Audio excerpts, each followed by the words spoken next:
नमस्कार। कल मैंने आपको एक डॉक्टर दंपति की क्रिमिनल ट्राइब्स द्वारा हत्या की पूरी घटना बताई थी। ये भी बताया था कि क्रिमिनल ट्राइब्स कितने ब्रूटल होते हैं, उनके अंदर कितनी पाशविक प्रवृत्ति होती है और अपने ट्राइब, अपने जो उनका ग्रुप है, उनका जो उनकी कुल देवी हैं या उनके जो ट्रेडिशंस हैं वो उसको फॉलो करते हैं और अपराध के लिए, पैसे के लिए किसी भी तरह का अपराध करने में, खासकर किसी भी व्यक्ति को मारने में उन्हें कोई हिचक नहीं होती है।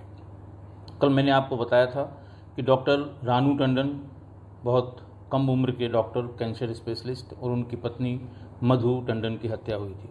उन दोनों के बीच में सो रही उनकी उस समय 5.5-6 साल की बच्ची के बारे में बताया था। और कल ही बहुत से लोगों ने मुझे फ़ोन करके पूछा कि आखिर उस बच्ची का क्या हुआ, वो बच्ची कहाँ है, या किसी एनजीओ के पास भेजी गई, या फिर वो बच्ची उनके किस परिजन के पास थी जिसके आँखों के सामने या जिसके सामने उसके दो लोग, उसकी माता और पिता की हत्या हो जाए, जिसने उनकी लाशें देखी, उसकी किस मानसिक स्थिति में थी और इस समय क्या कर रही है।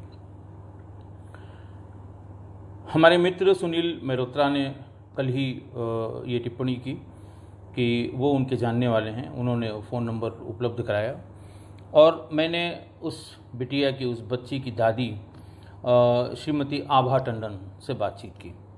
श्रीमती आभा टंडन की उम्र इस समय 75 वर्ष है। वो लखनऊ में थी और उन्होंने भी उनको भी किसी ने बताया था, तो उन्होंने भी इस पूरे वृतांत को सुना था, खुश हुई और उन्होंने बताया कि उसका बिटिया का नाम नेधा टंडन है। नेहा नहीं, नेधा टंडन है। जिस समय ये घटना हुई थी उस समय श्रीमती आभा टंडन अमेरिका में थी, वो यहाँ नहीं थी। और बच्ची के इनके डॉक्टर रानू टंडन के एक चाचा, आभा टंडन के भाई के बेटे श्री अमरीश टंडन उस समय थे यहाँ पर। और वो बच्ची तब तक, जब तक कि उसकी दादी नहीं वापस आ गई अमेरिका से, उसके पास रही। फिर वो उसी मकान में आ गई बच्ची को लेके और उसी मकान में वो रहीं। लखनऊ पुलिस ने उनको बड़ी संख्या में सुरक्षा बल उपलब्ध कराया ताकि बच्ची सिक्योर फील करे अपने आप को, और उस घटना, जो उसके आँखों के सामने जो घटना हुई थी, उस घटना से उबरने की कोशिश करे। दादी ने उसकी परवरिश की।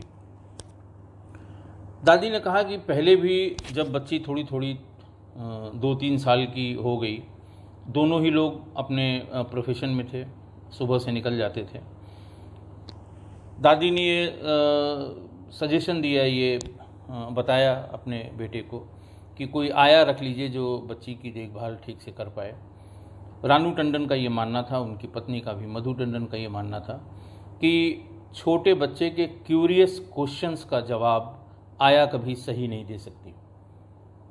इसलिए उन्होंने ये अनुरोध किया अपनी माँ से कि जब तक ये समझदार नहीं होती, बड़ी नहीं होती, तब तक आप इसको अपने निर्देशन में आप पालेंगी पोसेंगी, तो जो फैमिली के ट्रेडिशंस हैं और जो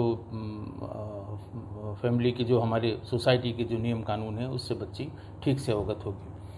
उनकी दादी आभा टंडन जी ने यही किया। श्री रानू टंडन के एक भाई भारतीय सेना में थे, हैं, अभी भी हैं, और उस समय दिल्ली में थे बच्ची की पढ़ाई लिखाई करके। मिलिट्री मेडिकल कॉलेज से, दिल्ली से ही नेधा ने MBBS कर लिया, इंटर्नशिप पूरी कर ली और अभी वो दिल्ली में रह रही है। इसी बीच में रानू टंडन के छोटे भाई का दिल्ली से स्थानांतरण अब नासिक हो गया है और बिटिया ने अमेरिका में पोस्ट ग्रेजुएशन, मेडिकल के पोस्ट ग्रेजुएशन के लिए अप्लाई किया है। उसके शुरू के जो 3 स्टेज हैं वो पूरे हो गए हैं।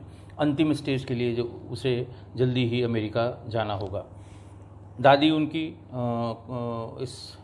इस बारे में बहुत कॉन्फिडेंस से कहती हैं कि बिटिया के ऊपर उस काली रात का, उस खौफनाक मंजर का वो कभी उसका साया नहीं पड़ने दिया और उसे उसके मन में जो होता था, उसके मन में जो वो करना चाहती थी, जितना पढ़ना चाहती थी, जो वो करना चाहती थी, वो अपने गाइडेंस में उसे करने दिया। संगीत का बहुत शौक़ है नेहा टंडन को, जहाँ अपने स्कूल में, कॉलेज में, MBBS के सेमेस्टर्स में वो हमेशा उसने बहुत अच्छा किया। किसी सेमेस्टर में उसे प्रथम स्थान भी प्राप्त हुआ और अब वो अमेरिका जाने को तैयार है आगे की पढ़ाई के लिए। मैं चूँकि जिस समय मैंने उसको देखा था, बहुत देर तक हम लोग उसे अपने पास बिठा के उससे काफ़ी कोशिश करते रहे बातचीत करने की, लेकिन आप समझ सकते हैं कि जिस बच्चे के साथ, छोटे बच्चे के साथ, मुझे अब तक याद है वो नीले रंग की फ़्रॉक पहने हुए, और उस सदमे से वो उबर नहीं पा रही थी। बहुत कोशिश की उसको हम लोगों ने, बच्ची थी, कभी टॉफ़ी के लिए कह के, कभी जो उसकी मर्ज़ी हो वो उसे देने के लिए कह के बहुत कोशिश की, और उनके जो रिश्तेदार वहाँ उपलब्ध थे उन्होंने भी कोशिश की कि कुछ ये बता सके कि क्या पहने हुए थे, किस तरह की भाषा बोल रहे थे, लेकिन वो बच्ची कुछ उस समय बता नहीं पाई थी। हालांकि बाद में जब वो इस शौक़ से उभरी है, तो जैसा उनकी दादी आज बता रही थी, उसने थोड़ी बहुत चीज़ें जो उसकी याद में थी उसने बताई है, और उसने ये भी बताया कि वो जग गई थी जिस समय वो बदमाश लोग उनके माँ और बाप को मार रहे थे। ये जो क्वेरीज थी आपकी, जो आपने उसके बारे में जानना चाहता, मुझे भी ऐसा लगा कि उस बच्ची के बारे में बताना बहुत आवश्यक है कि किसी घटना के होने के बाद एकदम जिसको वो कहते हैं कि उसका कोई नहीं रह गया इस दुनिया में, लेकिन फिर भी उसके अंदर प्रतिभा थी। उसके परिवार में उसके दादी, उसके चाचा, उसकी चाची, उन्होंने अपनी रिस्पॉन्सिबिलिटी का निर्वहन किया, और वो इस समय बिल्कुल तैयार है अमेरिका में अपनी मेडिकल की पोस्ट ग्रेजुएट की पढ़ाई करने के लिए। मैं ईश्वर से कामना करता हूँ कि और आगे बढ़े, बहुत अपने माँ बाप की तरह बहुत अच्छी डॉक्टर बने। अगला जो इंसिडेंट जिसके लिए मैंने कहा था कि हम आपको बताएंगे, एक बहुत ही सेंसेशनल मर्डर हुआ लखनऊ में। बात 4 अप्रैल 2002 की है। PWD के असिस्टेंट इंजीनियर थे मसूद आलम सिद्दीकी। वो रहते थे लखनऊ में CMS गोमती नगर है, CMS गोमती नगर और थाना गोमती नगर के बीच में एक बड़ा आलीशान सा मकान है। उस समय मसूद आलम सिद्दीकी की पोस्टिंग बाराबंकी में एज असिस्टेंट इंजीनियर थी। वो सुबह लगभग 5:30 बजे अपनी गाड़ी से गोल्फ क्लब के लिए रवाना हुए। थाने के बिल्कुल नज़दीक पहुंचते ही 2 लोग जो पहले से उनका इंतज़ार कर रहे थे, उन्होंने खुली हुई उस खिड़की पर, गाड़ी की खिड़की पर 3 गोलियां मारी। एक गोली उनके गर्दन में लगी, थोड़ा सा आगे जाके, और गर्दन में लगी वो उनका हाथ स्टीयरिंग में फंस गया, पैर क्लचों में फंस गया। गाड़ी एक पोल को, बिजली के पोल को मिस करती हुई दाहिनी तरफ एक दीवार में, एक मकान की दीवार में जाके टकरा गई। वो दोनों बदमाश जिन्होंने उनको गोली मारी थी, वो पैदल फिर उस गाड़ी तक पहुँचे, और फिर खिड़की के रास्ते उन्होंने 3 गोलियां और मार दी। लोग गोली की आवाज़ सुन के, बहुत पॉश लोकेलिटी है जिसे आइडिया होगा कि गोमती नगर से जो रोड, CMS गोमती नगर, जो सिटी मॉन्टेसरी स्कूल की सबसे बड़ी ब्रांच है गोमती नगर की, वहाँ से थाने वाली रोड जो आगे चल के दाहिनी मुड़ जाती है अपने आप, दोनों तरफ बहुत बड़े बड़े आलीशान मकान बने हुए हैं, और बड़े अधिकारी, बड़े राजनेताओं के मकान उसमें हैं। लोग बाहर आए, बाहर आते ही किसी ने पहचान लिया कि ये तो PWD के इंजीनियर हैं श्री मसूद आलम सिद्दीकी। फ़ौरन पहले उनकी पत्नी को तुरंत किसी ने फ़ोन करके बताया। उस समय के डिस्ट्रिक्ट मजिस्ट्रेट श्री जीवेश नंदन सबसे पहले पहुंचने वालों में थे। धीरे धीरे वहाँ उन अधिकारियों का और लोगों का जमावड़ा हो गया। पास में मेयो हॉस्पिटल है। लोगों ने जैसे ही बताया कि ये मसूद आलम सिद्दीकी हैं, फ़ौरन गाड़ी में उन्हें लाद के, उन्हें रख के और मेयो हॉस्पिटल ले जाया गया, जहां डॉक्टरों ने उन्हें ब्रॉड डेड घोषित किया, यानी लाए गए हैं तभी उनकी मृत्यु हो चुकी थी। फिर जैसे आप जानते हैं शोर मचा, फिर दिन दहाड़े सबसे पॉश लोकेलिटी थाने के बगल में, थाने से 100 कदम की दूरी पर एक इंजीनियर की हत्या। घटना भी कुछ ऐसी ही थी। उसी समय उनकी पत्नी फरजाना से बातचीत पुलिस ने शुरू की कि क्या कारण हो सकते हैं। फरजाना को कुछ जो डे टू डे वर्किंग है उनके पति मसूद आलम की, उसकी जानकारी थी। उन्होंने कहा कि साहब इधर 2-3 महीनों से इनके बॉस से इनकी नहीं पट रही थी।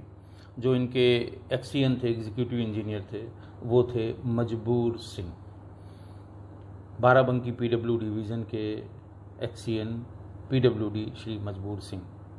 फरजाना ने ये बताया कि मजबूर सिंह 10 वर्षों तक सस्पेंड रहे और अभी 2-3 महीने पहले ही हाई कोर्ट के एक आदेश पर रीइंस्टेट होकर वापस सेवा में आए और सेवा में आने के बाद उन्हें बाराबंकी डिवीज़न मिला।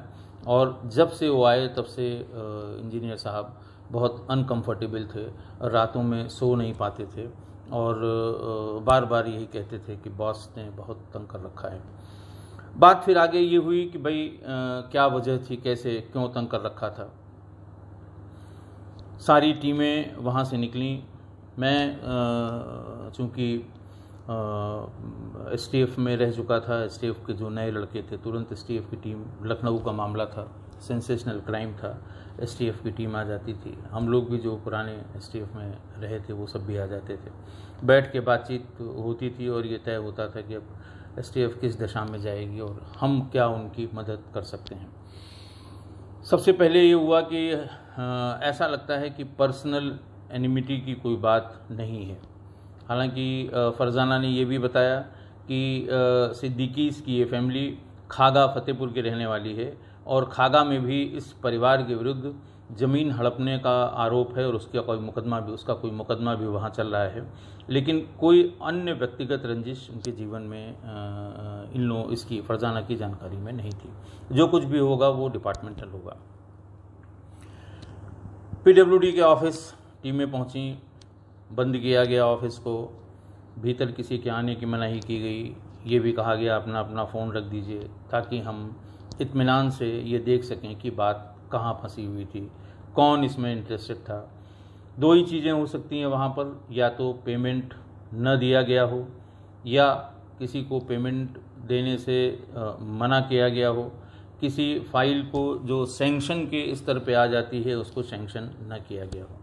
जो जानकार लोग थे उनसे पूछा गया तो फिर धीरे धीरे बातें खुलकर आने लगीं।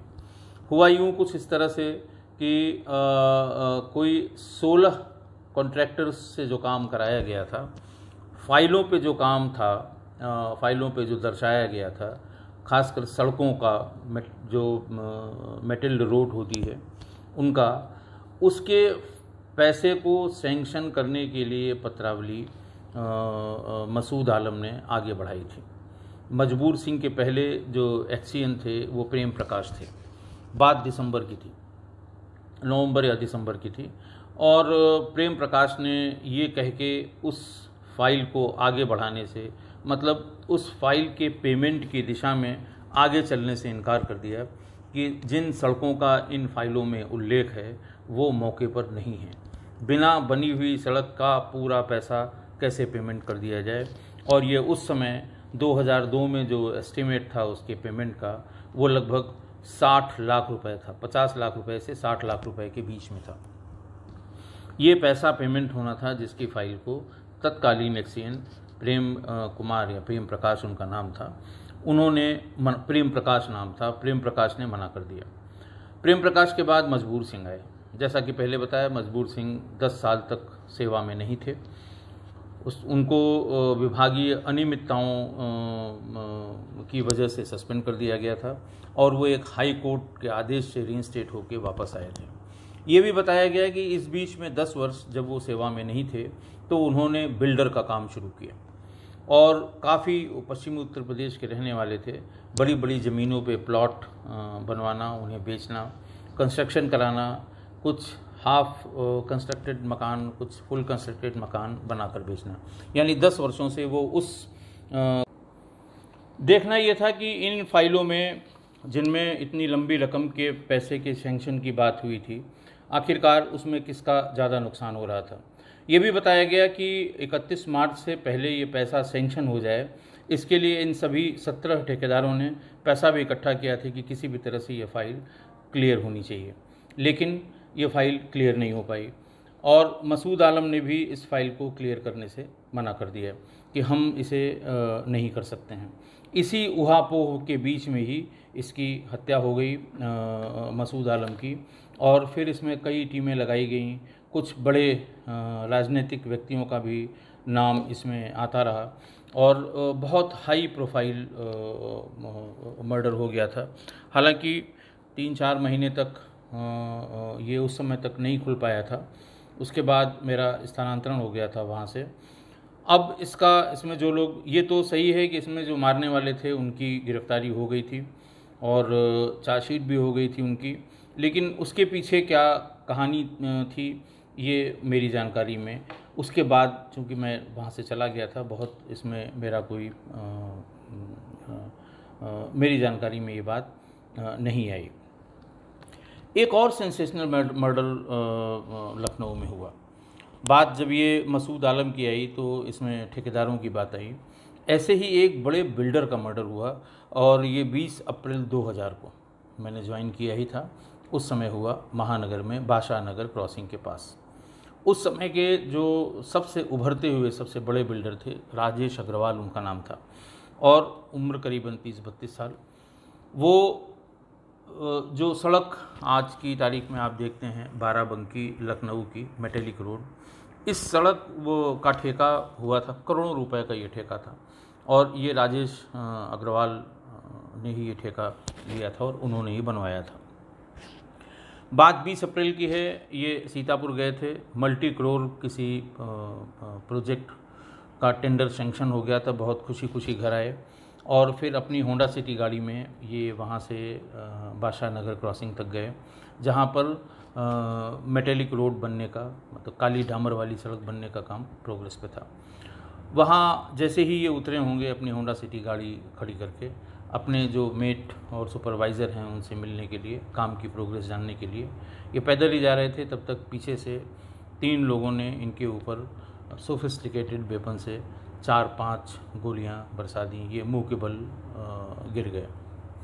वो पीछे मुड़ के थोड़ी दूर तक वापस चले गए तीनों बदमाश, लेकिन 2 सेकंड बाद ही फिर लौट कर आए और गिरने के बाद भी उनके ऊपर फिर 3-4 गोलियां मार के पैदल आराम से वहाँ से चले गए। ये वो मर्डर था जिसमें चूँकि इनके संबंध थे और इनके बारे में लोकल समाचार पत्रों में ये भी निकला था कि एमएलसी के इलेक्शन होने वाले हैं और इन्हें एमएलसी का टिकट दिया जाना था। पैसे वाले हो गए थे, बहुत बड़े बड़े कंस्ट्रक्शन के काम इनके जिम्मे थे। तो ये बताया गया कि इनके इस बार का टिकट उनको ही मिलेगा, किसी एक पार्टी विशेष से। इनके संबंध उस ज़माने में अमरमणि त्रिपाठी, नरेश अग्रवाल, इन जैसे लोगों से थे जो जिनकी राजनीतिक हैसियत और राजनीतिक कद उस समय में 2000, 2001, 2002 में बहुत ज़्यादा था। शहर के और तमाम लोग इनसे जुड़े हुए थे। इस हत्या से बहुत सनसनी हुई थी और उसके बाद इसमें भी हत्यारे तो पकड़े गए, लेकिन पीछे कौन था, क्योंकि उस समय ये हुआ था कि कुछ ऐसे लोग जिन्हें टिकट मिलने की संभावना थी, शायद उन्होंने ऐसा कराया हो, क्योंकि इन्हें 5-7 गनर भी दिए गए थे। उनके एक रिश्तेदार थे नीरज वोरा जी, जो आज की तारीख में विधायक हैं। उस समय उनसे बातचीत हुई थी, उन्होंने ये बताया था कि इनको गनर भी दिए गए थे। कुछ उस समय एक्सटॉर्शन की बात इनसे किसी ने की थी, लेकिन बाद में उन्हें दिक्कत हुई कि हम आने जाने में हम अनकंफर्टेबल हो जाते हैं, मुझे किसी तरह का खतरा नहीं है, और इन्हें सारी सिक्योरिटी इन्होंने वापस कर दी थी। लेकिन इस बाबत कोई बोलने को तैयार नहीं हुआ कि राजनीतिक रूप से ये कहीं हत्या न कराई गई हो। बाद में शूटर्स पकड़े गए, जेल गए, ट्रायल हुआ, और ट्रायल का रिज़ल्ट क्या हुआ इसके बारे में बहुत जानकारी नहीं है। आज बस इतना ही। कल एक और बहुत ही सनसनीखेज हत्या के बारे में मैं आपको बताऊंगा जो लखनऊ में हुई थी, मेरी वहाँ पर एसपी सिटी तैनाती के दरमियान। नमस्कार।